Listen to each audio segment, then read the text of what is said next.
Om Sadashivasamārambhāṁ Shankaraचार्यमध्यamām Asmadacharyaparyantam Vande Guru Paramparam. Om Sahana Vavatu Sahana Bhunaktu Sahaviryam Karvavahai Tejasvinavadhitamastu ma Vidvishavahai. Om Shanti Shanti Shanti. So we will continue with where we left off. We had completed verse number 35. So we will chant verse number 36. Api chedasi papebhyaha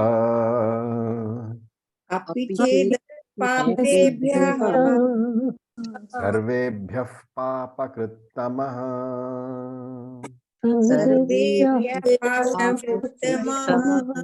sarvam jnanaplavenaiva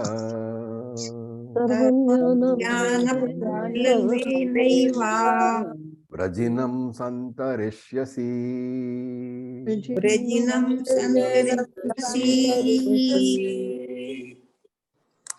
Okay. So the breakup is api chet asi papebhyah sarvebhyah pap krittamaha sarvam jnanaplavena eva rajinam santarishyasi. So the sentence is api, even chet papakrittam asi, supposing that chet, supposing even papakrittama asi, if you are the greatest sinner, papakrittama is uttama papi, greatest sinner, best sinner. Among all sarvebhya papebhya, among all the sinners in the world, what will happen? Santirishyasi, you will cross sarvam vrajinam, all the ocean of sorrow. How? Jnana plavena eva, with the plavenam means boat, with the boat of jnanam alone. So he is talking about a third benefit, sarva papaha nashaha, destruction of all your papa. Now the only other method for the destruction is what? Prayaschitta karma. Now if you can destroy all the papam, all the sins with prayaschitta karma, what is the need for jnanam? A question can come up. So what is the answer to that question? All the karma can give moksha. No. Karma is limited. Karma is limited. Only Nitya and Naimit. If you have not done Nitya and Naimit, then Prayashchit helps in atoning for that and daily things. But other sins, only Gyan will help you. Well, the example is given to show that sarva papa nashaha. The word critical here is sarva. All your papams. All papams means what? How many papams do you have in your sanchita karma? Infinite number, because you have got infinite number of lives. And therefore, how many prayaschitta karma should you be doing to destroy those? Infinite. And therefore, prayaschitta karma, even if you assume that prayaschitta karma destroys, that one prayaschitta karma destroys one papam, you assume, you simply don't have the time to do infinite number of papams, because you will require infinite number of lives for that. So prayaschitta karma is not a remedy for destruction of all papam, which is what we call moksha. But here he says, jnanam gives you sarva papa nashaha, destroys all your papams, right?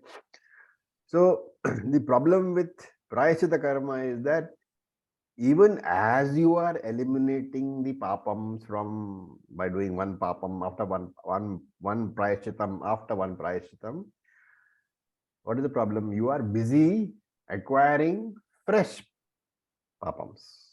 Where is the question of exhausting all of them?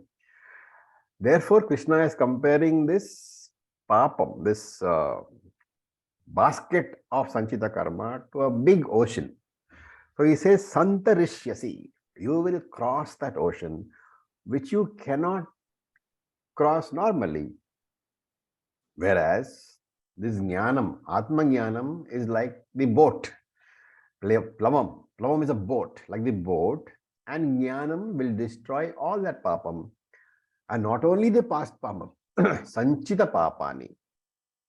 So we have the lingashtakam, right? Sanchita papa vinashana lingam tat pranamami sadashiva lingam. So that lingam, that atmajnanam, it destroys sanchita papa vinashanam. All sanchita papa, it destroys. And here he says, he uses very colorful language. He says, apichet, even if sarvebhya papebhya, among all the sinners of the world, you are papa krittamaha, worst sinner in the entire world. And Shankaracharya is afraid, that the krittama is equivalent to uttamaha, right? Uttamaha means the best, so, superlative degree. Therefore, you might think that there is a superlative degree best among the sins that you should be doing. Therefore, Shankara says, atishayena. He uses the word atishayena to describe the word krittamaha. Superlative degree, not the best papam, but the worst papam. So the highest in the gradation of bad papams is the worst papam, atishayena. And all the worst papams possible, supposing that you have very diligently done in all your previous lives. Even then, you need not worry. Sarvam santarishyasi. Jnanam will destroy all the papam. Unlike prayaschitta karma, while you are doing prayaschitta karma, you will be required to live your life also. Unlike prayaschitta karma, which destroys only one papam at a time, jnanam will destroy all the papams, and therefore no fresh ones, no fresh papam need be worried about. Therefore he says, jnana plavena eva. So plavaha means a boat. So if you have a boat, you can cross even the deepest of all oceans.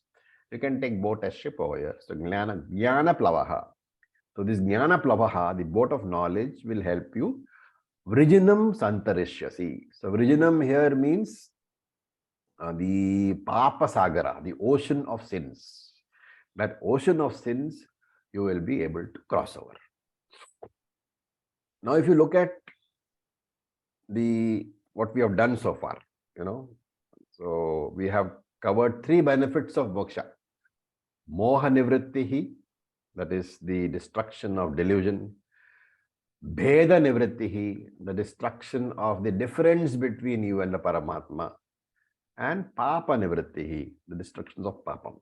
There is one more benefit of jnanam, which Krishna will talk about in the next verse.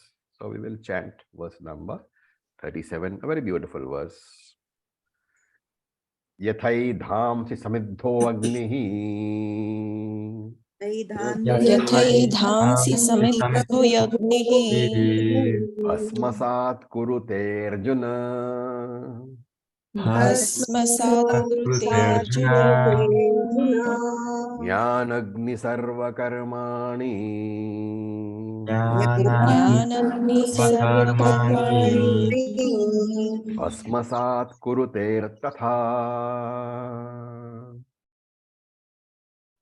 Okay. So, look at the words. Yatha edhamsi. So, yathai dhamsi has to be broken. Yatha edhamsi samiddha agnihi bhasmasat kurute Arjuna. Yatha edhamsi samiddha agnihi bhasmasat kurute Arjuna. Jnānagnihi sarva karmani bhasmasat kurute tatha. And the Anvaya will be the sentence formation. Yatha, just as Samiddha Agnihi. So Samiddha means blazing or well lighted. Agnihi is fire. Yatha Samiddha Agnihi, just as a blazing fire. Edhamsi Kurute Bhasmasat. Edhamsi is fuel, wood. Kurute is literally doing, but in this case you have to take it as reduces or converts. Converts what? Edhamsi, the fuel, bhasmasat, to ashes, to bhasmam. Bhasmam is ashes. So yatha samiddha agnihi kurute edhamsi bhasmasat. Just as a blazing fire reduces the fuel to ashes, Arjuna, tatha. Tatha is relative pronoun connecting to yatha. So yatha tatha. Tatha, in the same manner, Jnānagnihi, the fire of knowledge, sarva karmani kurute bhasmasat, reduces all karma to ashes, hey Arjuna. So, remembering the last verse, we talked about sarva papa nashaha, right? Here Krishna says, no, no, no, sarva karma nashaha also. And here, of course, karma has to be taken as karma phalam, not karma itself. So that contextual meaning is to be understood. So whatever karma phalam you have, that will be reduced to ashes, hey Arjuna, by the Jnānagni. The word sarva karmani is important. Why? Because Shastra talks about 3 types of karma phalam: sanchita karma, prarabdha karma, and agami karma. All 3 have phalams. And if you recall Tattva Bodha, the agami karma for a jnani. Remember, the Tattva Bodha says that agami karma for a jnani is what? Destroy.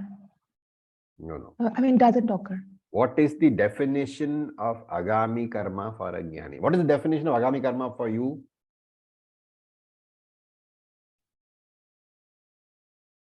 Tattva Bodha What is we very do at present. What not Next birth. That means you have next birth. That what is being What? generated. Come on, guys. You're all. Karma we do using a free will. Agami karma is, what is the difference between your prarabdha and agami? Prarabdha is predetermined from your previous life, apportioned sanchita karma. Correct. So what is agami karma for you then?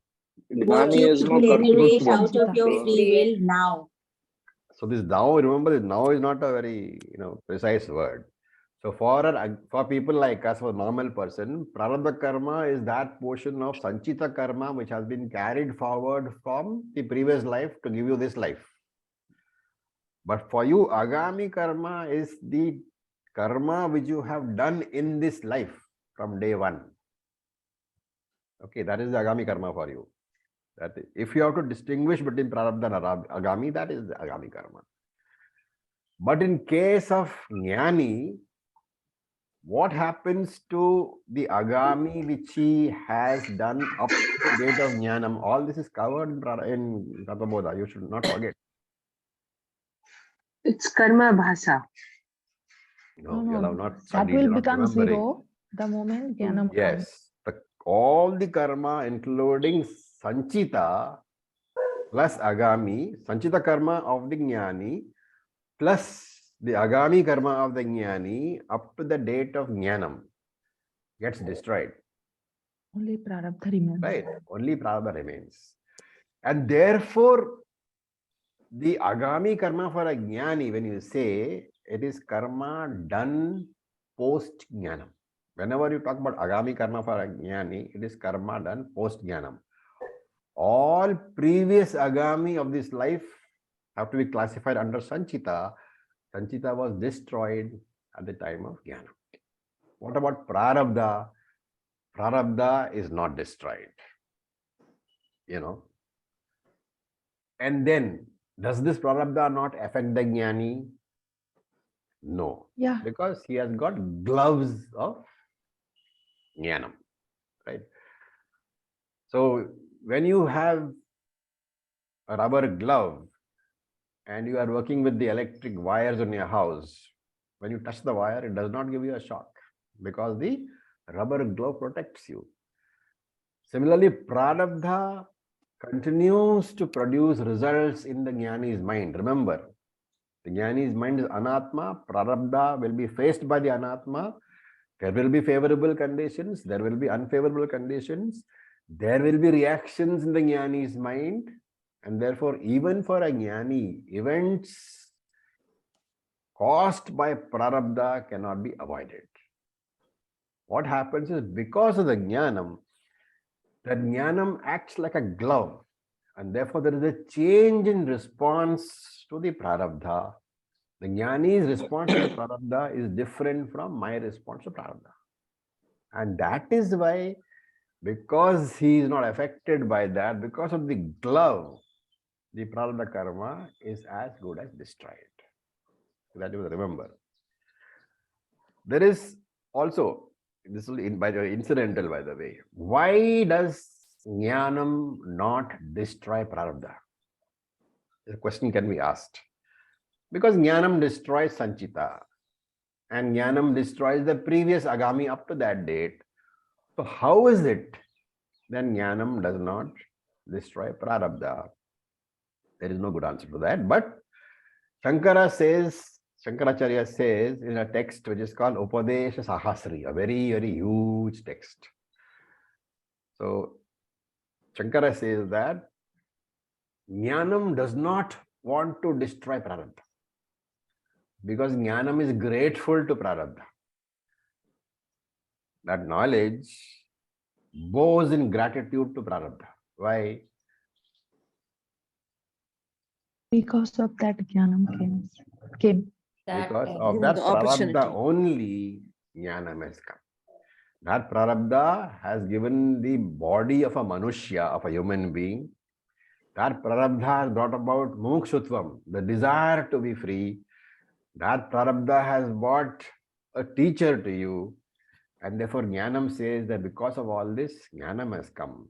Therefore, I will not touch this body. This is Shankara's commentary in Upadesha Saram. Even after jnanam, the body remains. What is the example? After jnanam, I can continue to teach. And therefore, an example is given here. Knowledge is compared to a huge blazing fire.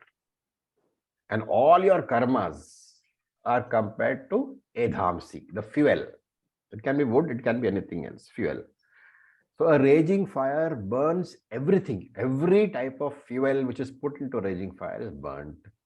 And therefore Krishna says, Yatha edhamsi agnihi bhasmasat kurute. Just as the fire burns all types of fuel or wood or to ashes. So edaha can mean any type of fuel, can mean wood or even twigs, anything. But what is important? Samiddha agnihi. The fire should be blazing, it should be well kindled. You have to make sure that the fire is well fanned. But like there are a lot of people who come and listen to Vedanta for 6 months and then they think they are jnanis. But for them, the knowledge is only like the flame of a matchstick. With that half knowledge which you have got in 6 months or 1 year by listening to Vedanta, if you go out and expose yourself to other teachings, read books, for example, without a teacher, listen to discourses of teachers from other traditions, what will happen? Instead of removing your doubts, you will find that that activity only puts out that flame of Gita wisdom which you have got after 1 year. And that is why in tradition we say that until the knowledge stabilizes, samiddha agni, until it becomes a blazing fire, please continue to study from one tradition only, from one Acharya only. Once the knowledge becomes samiddha agni, it can consume the entire universe. reducing it to Brahman. And Shankara very beautifully explains the word Bhasmasat Kurute. He says Bhasmasat Kurute is Nirbijam Karoti, converts it into a non-seed, incapable of giving fruit. So until the knowledge becomes clear to you, until your karma becomes incapable of producing any more results, confine yourself to Shastra, confine yourself to the Acharya. Any doubts, you clarify. Once the fire is Samidha Agnihi, you read any book, go to any discourse, you talk to any Acharya, there will be no doubts. Everything will be understood properly. And therefore, Samidha Agnihi is the Agni which has been made into a blazing fire because of continued long-term systematic Shravanam, Mananam and Nididhyasana. Now, in the previous verse, if you note, what did Krishna say? Sarva Papanashaha. In this way, in this verse, Krishna says Sarva Karmanashaha. Can you extract a meaning from the two differences?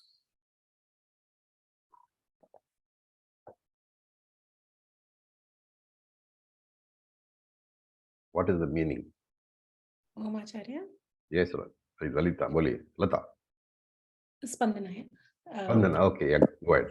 So Sarva Papa Nasha is referring to destruction of all karma phalam, as in terms of Sanchita is getting destroyed. And in Sarva Karma Nasha, I think, is referring to there is no further karma which will be generated. So it's not, you're not subject to agami karma anymore. No. No? Sarva Papanashaha, as the word implies, is Sarva Papanashaha. It will lead to Destruction of Sarga. all papams only. Remember, I said karma is karma phalam. Karma phalam consists not only of papa karma phalam, it also has punya karma phalam. So, sarva karma nashaha means sarva karma phala nashaha. Sarva papa nashaha means sarva papa karma phala nashaha. Difference is, previous verse Krishna says, only the papa phalam will be destroyed. Here he says, not only papa phalam, even the punya phalam will be destroyed. Why is that so? Because it is not just papa karma phalam that generates samsara. Punya karma phalam also generates samsara. According to Vedanta, what is the difference between the generation of samsara by papam and punyam? One will lead to higher realm and Papam will lead to Samsara means sorrow, okay? Okay. So in what way, if you say, does punya phalam give samsara, you have to interpret properly. Papa phalam gives immediate problems, immediate sorrow. Punya phalam may give you immediate joy, but later on it gives sorrow also. We have seen this where there is the threefold problems of karma, right? There is a problem of, what are the threefold problems of karma? First of all, you have to acquire the object. There is a pain in that, sorrow in that. You have to maintain the object. There is pain in that, sorrow in that. When you lose the object, there is pain in that also. So there is a future loss. So papam gives immediate sorrow, punyam gives later sorrow. And that is why Vedanta says punyam is also a bondage. That is why Krishna says at the end in this chapter, Sarva dharman paridyajya. Abandon all your karmas. So Jnānagni sarva karmani here means punya karmani api bhasmasat kurute. That knowledge, that Jnānagni, it burns not only your papa karma, it also burns your punya karma also. There is a commentary by an Acharya, very famous Acharya called Madhusudana Saraswati.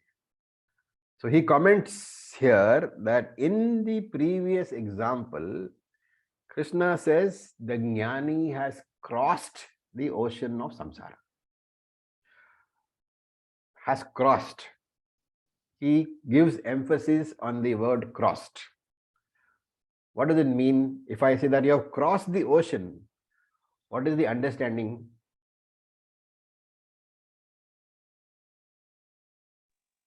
Sorrows no more afflict him. So he's become more equanimous. So whether it's sorrows or joys, he's not worried about it. No. He's got moksha. When you have crossed the ocean, does the ocean exist or not? Yeah, the ocean still remains. That's what Madhusudana Saraswati says. In the previous example, the Jnani has crossed the ocean, but the ocean still exists behind him. Here he says the ocean itself is destroyed. It's a very beautiful example. Commentary rather. Okay. Right. Any questions so far?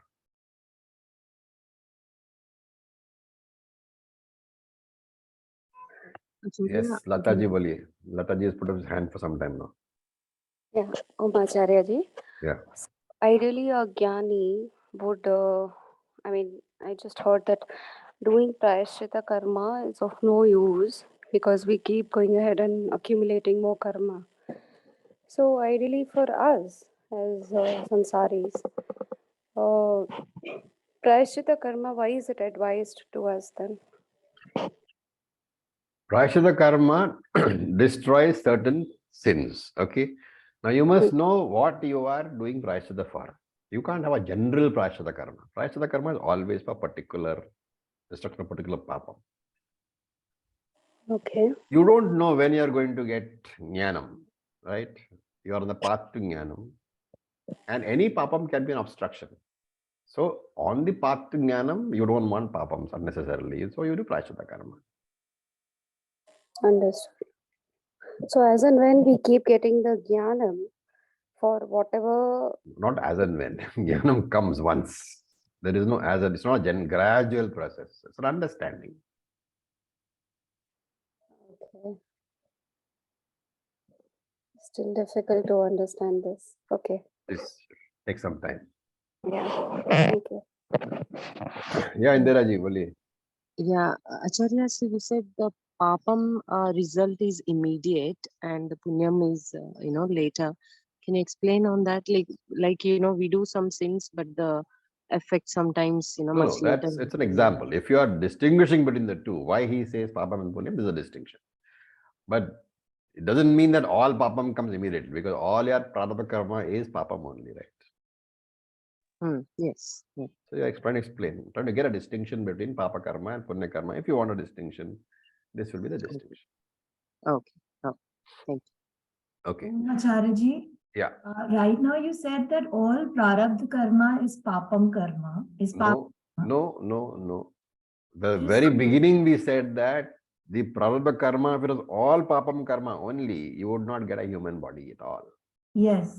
100% prarabdha karma of papam will give you a plant body or an animal body. Yeah, so I just got confused with that statement. Yeah, 100% punya karma would give you the higher bodies. To be a human being, you need to have a mix. It is the mixture of the two which gives you free will. Yeah, and I think that is what also exposes us or makes us come across Jnanam, because there are some good karma, and that's the reason we get the teacher and we are exposed to, Absolutely. Correct. Okay, thank you. So Acharya, higher realms also, they don't have a free will? They don't have. Oh, okay. That's what Shastra says, that neither in the upper lokas nor in the lower lokas is there any free will. You are the only one who has free will.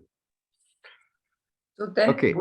punya, sir, Acharya, when we say that it destroys the punyam phalam also, then, but because of punyam, we have got the human body.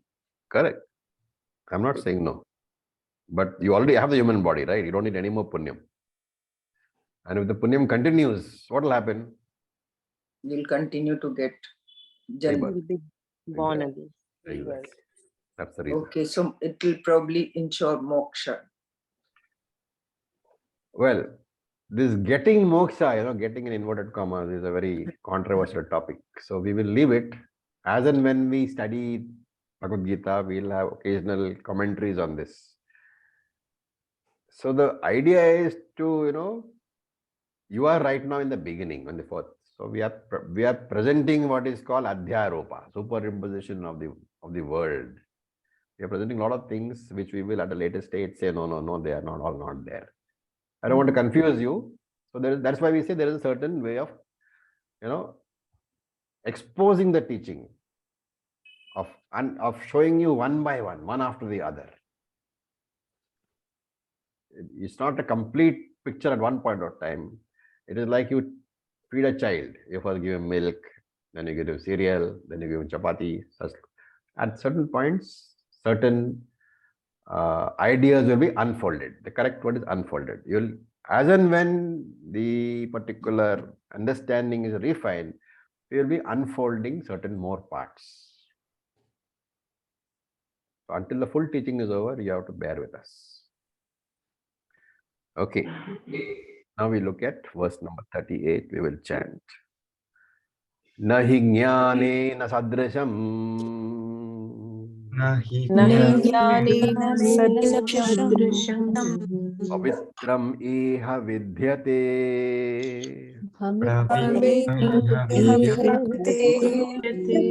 Tat swayam yoga samsiddhaha. Tatsvayam yoga Kalenatmani vindati.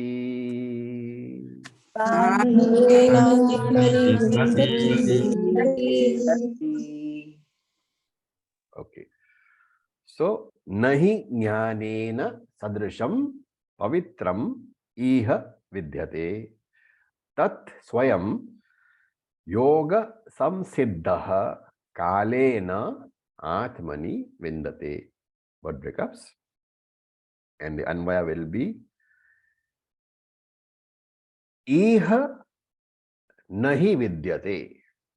Iha, in this world, nahi vidyate, there is no pavitram, purifier, jnanena sadrisham, which is equivalent to jnanam. Sadrisham means equivalent to, equal to.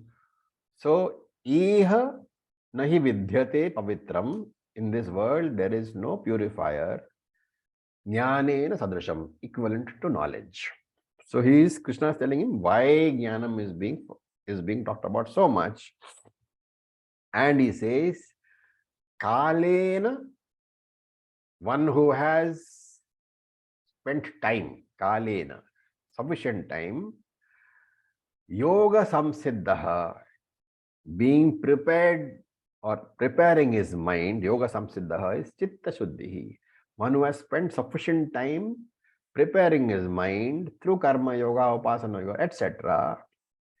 Swayam vindati, naturally gains, without any special effort, naturally gains tat atmani. Tat is that knowledge.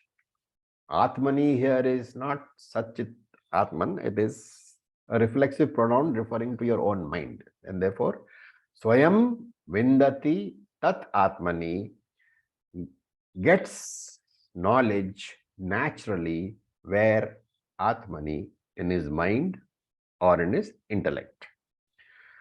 So now Krishna has switched over to the sadhana. What sadhana should be done to get these results which we have talked about in the previous verse? So Shankara, of course, clarifies by saying, he introduces this verse. In Shankaracharya's commentary, every verse has a little bit of introduction. And in that introduction, he normally explains the reason for the verse. So here he says, Yata evam ataha. Because of the reasons given earlier, Yata evam. What are the reasons? Jnanam removes moha, Jnanam removes papa, Jnanam removes all karma. These are reasons that Krishna has given. So he says, Yata evam. Because of those reasons, ataha, the following is the conclusion. What is the conclusion? Jnanena sadrisham. There is no purifier equivalent to knowledge. Pavitram nasti. There is no purifier which is as great a purifier as knowledge. Because Pavitram is what? It cleans what? It cleans your Sukshma Shariram. The intellect, the Ajnanam, it gets rid of. And Sadrisham therefore means Tulyam, equal to, as good as. Right? So you must know that there are many purifiers in this world. It is said that Ganga Snanam removes your sin. It is said that Prayashchita karma, like say chanting Namajapa, chanting Bhagavad Geeta, chanting Maharudram, all these are purifiers. And if you remember Guru Bhaja Govindam, there was a particular verse. Kurute Ganga Sagara Gamanam Vrita Paripalanam Atvadanam Jnana Vihina Sarvamatena Bhajatina Muktim Janma Shatena. So Kurute Ganga Sagara Gamanam. You can go to the Ganga. Vrita Paripalanam Athvadanam. You can have lot of vritams also. All these, your sankalpas you can take, you can do fasts, you can do all that. Athavadanam, you can give charity. Do all that. Sarvamatena, every intelligent Acharya tells you what?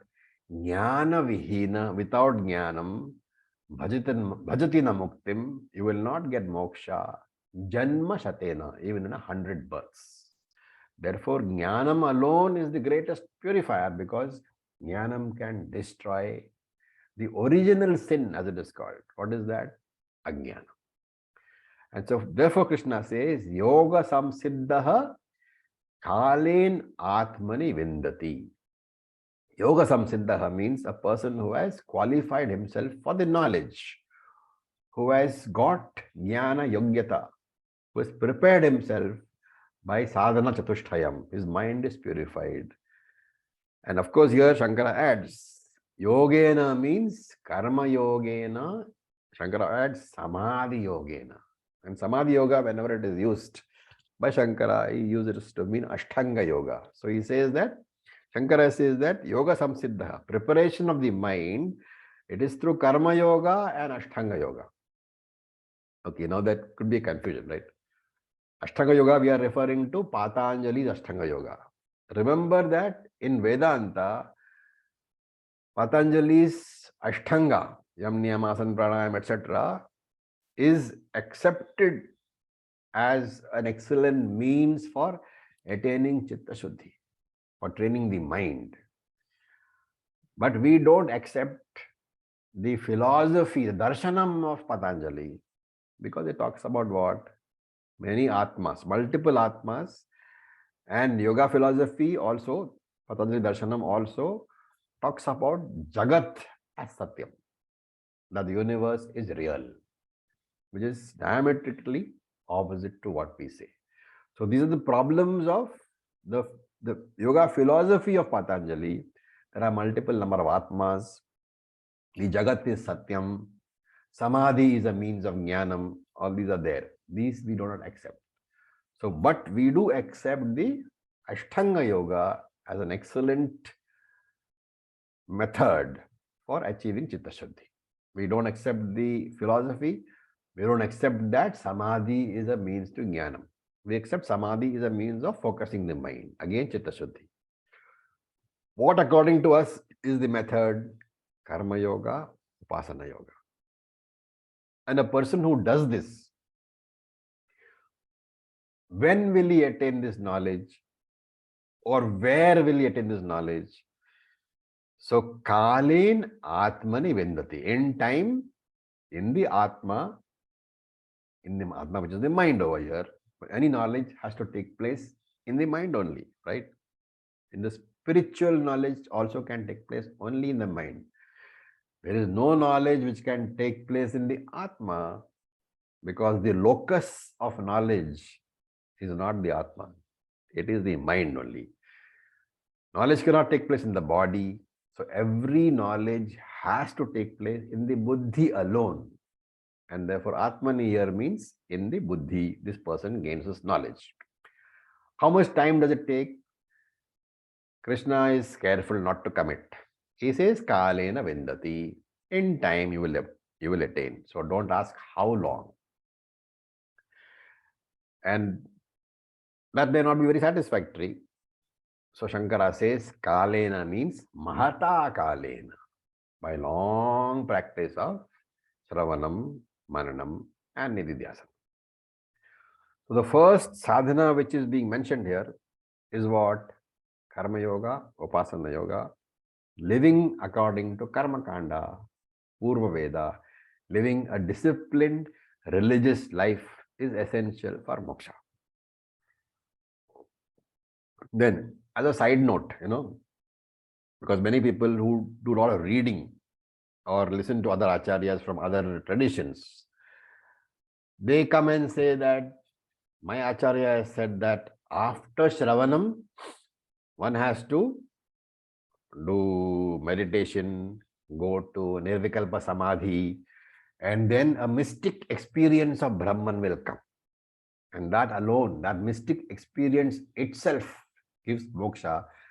And they will quote from the scriptures where they talk about Anubhava. Anubhava literally means experience. And therefore they quote that and say that scripture itself says that Jnanam is not sufficient. You should get Anubhava also. These are all ideas floated by Shankara, post-Shankara philosophers. So we should not fall into that trap. We should clearly note that Ashtanga Yoga is for Chitta Shuddhi.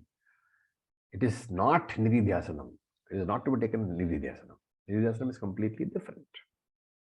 Okay. Then we will read the 39th verse. Om Acharya. Yeah. In this verse, so Krishna mentions that knowledge, that person that has practiced like Karma Yoga or Ashtanga Yoga for a long time has get Chitta Shuddhi, and naturally gets the knowledge. But we have studied that the knowledge doesn't come naturally. We need to find Acharya and do Shravanaman. So why he puts here this word naturally? Naturally, because once you have got Chitta Shuddhi, what is your natural inclination? Yeah, is to find a teacher, because yes. you have to get knowledge. Chitta Shuddhi means you are dissatisfied, or rather you are very clearly aware that your current preoccupations are not sufficient for your future. You know that I need to do something else because this is not going to give me purnatvam, fulfillment. And therefore that becomes natural to you to find a teacher. It's also a commentary on the fact that wherever a person's mind has got the yogyata, the Lord will ensure that he will come to a teacher, or the teacher will come to him. That's why they say when a person is ready, the teacher will appear naturally. Thank you. Om Acharya, I have a question. Yeah. You just said that Yog Sansiddhi basically refers to Karma Yoga, Upasana Yoga, Samadhi Yoga, and Ashtanga Yoga, according to Shankaracharya. Yes. How do we understand Samadhi Yoga, or what are the components of Samadhi Yoga? Samadhi Yoga means Nirvikalpa Samadhi. If you have been reading the Yoga Sutras, Nirvikalpa Samadhi is supposed to be where you attain Jnanam.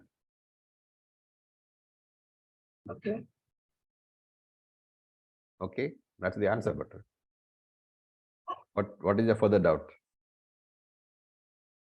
I don't have any deep understanding of Samadhi Yoga, so I will have to study that or understand that. You should probably join Sundar's class. Sundar, are you there? That doesn't seem to be here. Sundar runs Yoga Sutra classes. You should probably join that. Thank you. Yeah. Okay. Om sir, we are almost at the verge of ending this fourth chapter. Okay, so fine. he can join in the next batch, sir. In the next course, yes. Thank you, sir. Okay. So the 39th verse we will chant. Shraddhavan labhate jnanam. Shraddhavan labhate jnanam. Tatpara sanyetendriyaha. Tatpara satyatendriyaha. Jnanam labdhva parashantim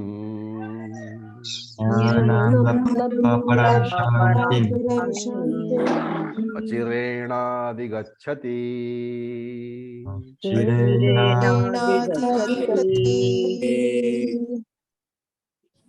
Okay. So, Shraddhavan, that is a breakup. Shraddhavan labhate jnanam tatparaha sanyatendriyaha. Some people also pronounce samyatendriyaha. Either way, it is okay. We do sanyatendriya because the anuswara, the dot on the top, is followed by a ya, and usually the chanting becomes the sign. But if you are saying samyatendriya, there's nothing wrong. Jnanam labdva param shantim achirena adhigacchati. Okay. Then Shraddhavan, the one who has Shraddha, faith, in what? In Shastram and in words of the teacher. So the first condition is Shraddhavan. He should have faith in the Shastram and the teacher. Second condition is Tatparaha. He is committed to that knowledge. Tatparaha is committed to the knowledge. The third condition is Sanyatendriyaha. Sanyam Indriyaha. Sanyam Yataha Indriyaha. He should have control over the Indriyas. If you have these three qualities, Jnanam Labhate, he gets knowledge. And then what? Labdhva Jnanam, having got the knowledge, Param Shantim Adhigacchati, one gets absolute peace. Param Shantim, one gets absolute peace when Achirena, without any delay, immediately. So in this verse, more qualities, more sadhanas are being prescribed. So Krishna says Shraddha is important. Shraddha in the validity of the scriptures. And this you have to understand, not blind belief, because you clearly understand that Shastram is beneficial to me, right? Why is this faith necessary? Because if I don't believe the Shastram can benefit me, then until that doubt remains, I will not be able to listen. So if at all I have even the faintest of doubts, I should be able to put that doubt aside, say that let me finish studying the Gita, and then I will decide whether it is beneficial to me or not. So that's one of the pointers being given, that supposing you have doubts about the scripture, don't just say I have a doubt so I won't go and listen at all. Make sure you have the determination to park that doubt in one corner and say, okay, let that doubt be there. Because I don't know anything about the Gita, that doubt has no basis. And once I study the Gita fully, then I will be in a better position to judge whether the Gita is beneficial to me or not. At that time, either the doubt will be confirmed or doubt will be rejected. So all the doubts that you get during the sessions, you should regularly park it, write it down. And at regular intervals, as you progress in the study of the Gita, you go back to that doubt and you will find that one by one, the doubts are falling off, right? And of course, that is the traditional method. The traditional method is that when the teacher teaches, there are no questions till the entire Shravanam is over. Okay, so but in traditional method, the teacher and the student are devoted entirely to that. So you can probably wait for some time. But we spend our 5 years for the Bhagavad Gita, right? So it is likely that you don't have the patience to wait, or you will forget all the questions by the time 5 years are over. So now we say that the Acharya is available. Students, the advanced students are available. Senior students are available. Wherever you have questions, you ask. Remember that questions are welcome, because the subject matter of the Bhagavad Gita is not a subject matter for belief. It is subject matter for understanding. In fact, if I have to judge whether I have been a good teacher or not, I have only one yardstick. Over the last 2 years, have the quality of your questions begun to improve? So if I can see that the questions which you asked in the beginning of chapter 1 and the questions which you are asking now, if there is a qualitative difference, if I can understand, that is the judgment that, okay, I am teaching adequately. Okay, now in tradition also, there are texts, prakarana granthas, which have got a different name. They are called siddhi granthas. They encourage you to ask questions exclusively. Like the way they are structured, they throw up questions. So if you don't know how to raise questions, that one of the students asked me recently, how do I know what sort of questions to ask? So if you don't know how to ask questions, these texts, they will raise all sort of questions so that you can understand what sort of questions are being asked. So they are basically Mananam Granthas. They are called Siddhi Granthas. So you have very many of them: Brahma Siddhi, Naishkarmya Siddhi, Advaita Siddhi. So the attitude towards the scripture is that if I have not understood what is being said by the teacher, let me question my understanding rather than the scriptures. So this attitude that scripture is good, it is aparushaya, it is by the Lord himself. Therefore, there cannot be any defect in the scriptures. If at all there is any defect in my understanding, it is due to my lack of understanding. This attitude is called Shraddha. In short, for me, Shraddha is the sixth pramanam, the sixth original source of knowledge after my 5 natural pramanams. And just like I do not question what my eyes show me, what Shastram shows me does not need any further verification. Just like when I see a rose, for me, the eyes showing me a rose, for me the rose is a fact. Similarly, when Shastram tells me that Tat Tvamasi, just like the rose is a fact for me, Aham Brahmasmi has to be a fact for me. That is why whatever I receive through my eyes or ears, I do not question. Similar sort of faith should be there in the Shastram. Whatever Shastram tells me should be embedded in my mind. I can question the interpretation, but never the words.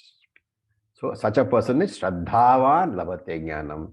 Such a person will get the Jnanam at the earliest. And Tatparaha, sincere and committed.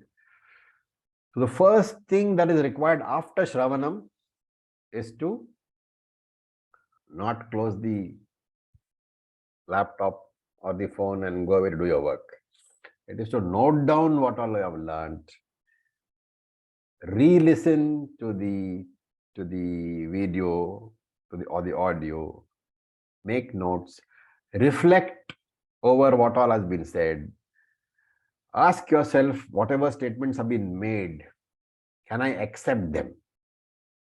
And if I don't, I should be able to find the answers based on the teaching that I have received. If I can't, I should have the enthusiasm to ask in the group, to go to the teacher or to go into the group or to my fellow classmates and ask. So this is called Mananam. Without Mananam, you cannot have legitimate doubts. And therefore, Tatparaha means the sincerity that is required, the commitment that is required, the quality time that is required to do the Mananam, do the homework. And therefore, there should be a mental availability of my mind and my time to put everything aside temporarily for ensuring that Jnanam is there. In fact, it is said in the scripture that for a mumukshu, any material things, even Brahmaloka should have as much value as a blade of grass. Shastram says that For you, if you are a real mumukshu, Brahmaloka will have as much value as a blade of grass. Shankara goes one step further. He says Brahmaloka should be looked upon as a kaka vishtaha, the droppings of a crow. Okay, so that is the second preparation. Then Sanyatendriyaha, sensory discipline is required. Focusing capacity is required. Even to listen for 1 hour once a week, it requires tremendous focusing capacity, especially when it is consistently serious talk. Consistent, there's no break, even though we try to make it funny occasionally by giving examples, by cracking jokes. Ultimately, the entire flow is essentially very serious talk. And therefore, to be able to focus throughout that 1 hour and grasp everything that is said, it requires a tremendous focusing capacity. It requires tremendous amount of work. It's not like a Purana class, Puranic story class. When in the middle you can go somewhere and come back also. What would have you found? Rama would have moved from one ashram to another. Nothing is lost. But in serious teaching, if you miss an intermediate link, you will not get the connection at all. And if you follow all these sadhanas carefully, Jnanam labdva. And Shankara adds here, Avashyam Jnanam labadhe. Avashyam means helplessly. He gets Jnanam whether he wants or not. If everything that has been said here is followed. You don't have to do anything. You just have to keep yourself ready. It's like, you are looking at something.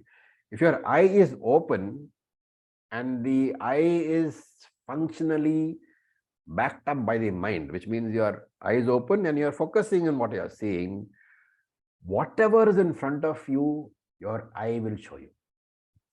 Good, bad, ugly, you cannot escape from that. Whatever is in front of you, your eye will show you.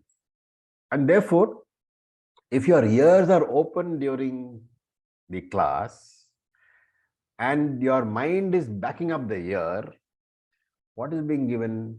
You have no more role to play. Your only job is to sit there with your ears open and the mind behind the ear, ensuring that whatever is falling on your ears is being absorbed by your mind.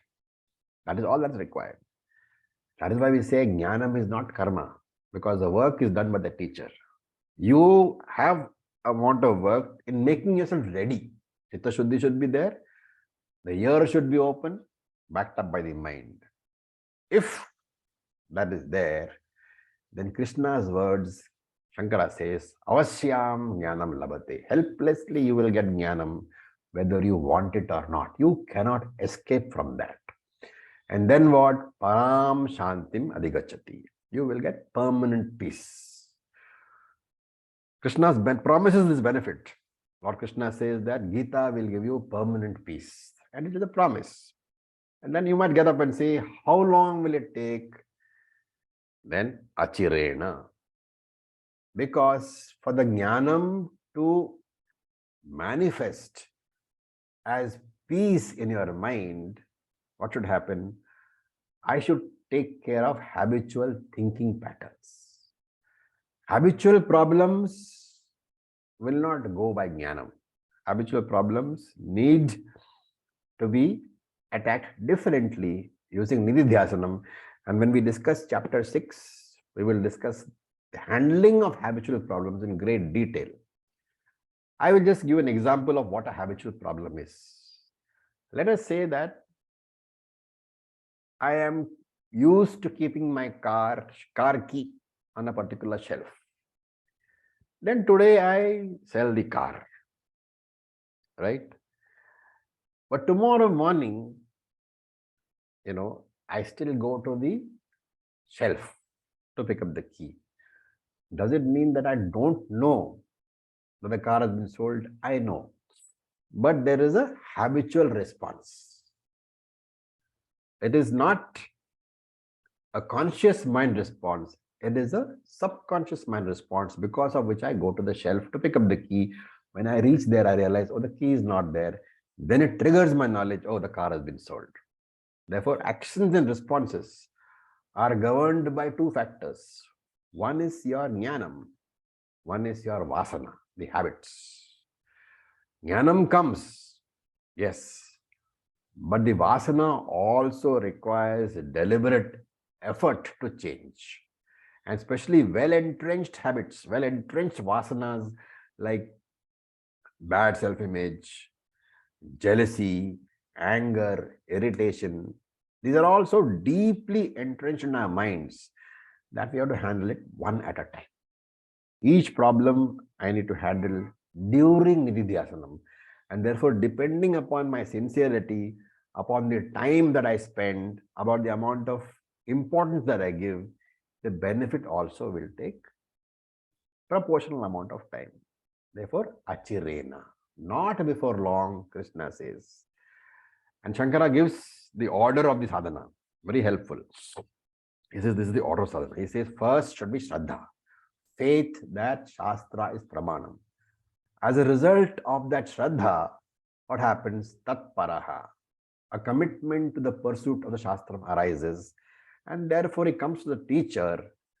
In addition, he should be mentally prepared, his mind should be refined, and then samatendriyaha, his sense organ should be in control. And Shankara says the sadhana mentioned earlier in the verse, which was about the teacher, pranipatena, pariprashnena, etc., which is verse number 34. Shankara says you should ensure that this sadhana is not done mechanically.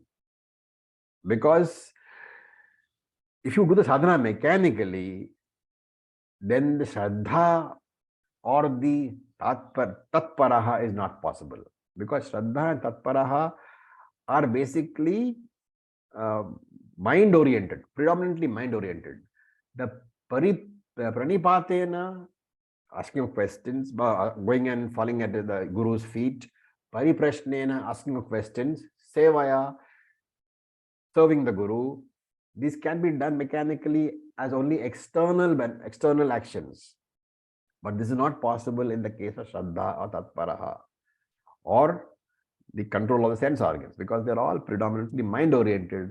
Therefore, he says that even the other three sadhanas of your Pranipatam, Pariprashnam and Sevaya, they should also be focused activities, with the mind focused on it. Without this, the three outward, without this Shraddha, without this devotion, without this mental attitude, the other three outward expressions are meaningless and will not guarantee any jnanam at all. With this, we'll stop. Any questions?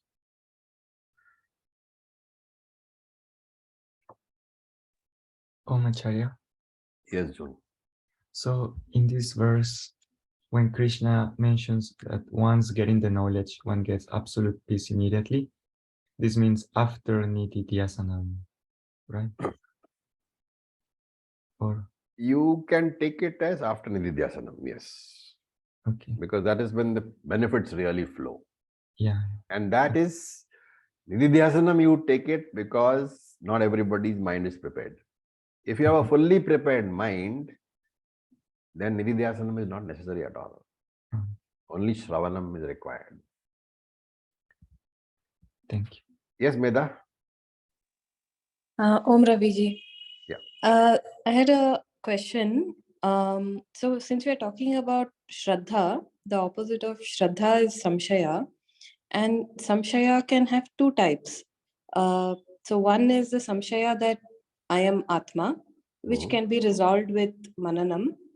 And the other is the Samshaya that Shastra is a Pramanam. How to resolve that? The very doubt on Shastra itself. So, what does the Pramanam do for you? It reveals something that I would otherwise have no means of knowing. Right? So, if you have a doubt regarding the very Pramanam being a Pramanam, whether the Shastra is a Pramanam or not, the only thing is to park that doubt temporarily and say that, okay, how will I know whether the Shastra is revealing to me that I am Brahman? Until I finish the study, I cannot know. And therefore, let me finish the study with this doubt having been kept in my folder. In my safe, I will keep the doubt. When I finish the Bhagavad Gita, I will ask myself, has it taught me anything?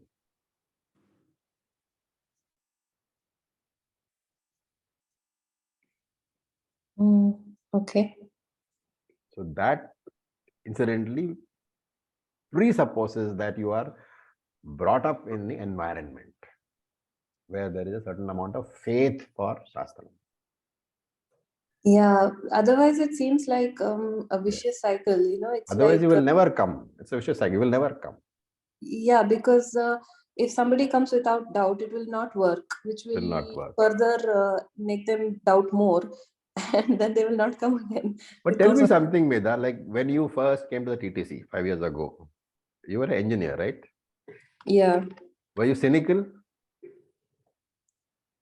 At that point, no, but say 5 years even before that, I was very cynical. What converted you from that cynical Meda to the spiritual Meda is my question.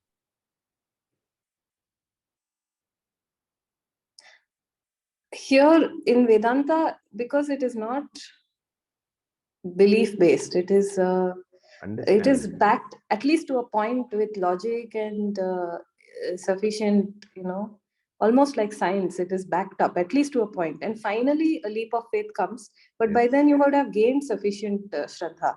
Correct. So that is what is meant by hanging on till somebody comes and says, okay, fine, now you are there. So for that, as you said, the prarabdha should be there. Because there are plenty of people, as you know, who come to the TTC and who go away with only the asana practice. So, and there are people who come for the asana practice and come away with conviction that the Vedanta was more than the asana. Prarabdha. There is no getting around that. Unless the prarabdha is correct, the call of the guru won't be there. Yeah, I just now remembered an example that answered my own question. So the example is that a man who was blind, he gets a surgery, and then they remove the bandages and everything, and the doctor says, open your eyes, now you can see. And the man says, give me proof that I can see, then I will open my eyes.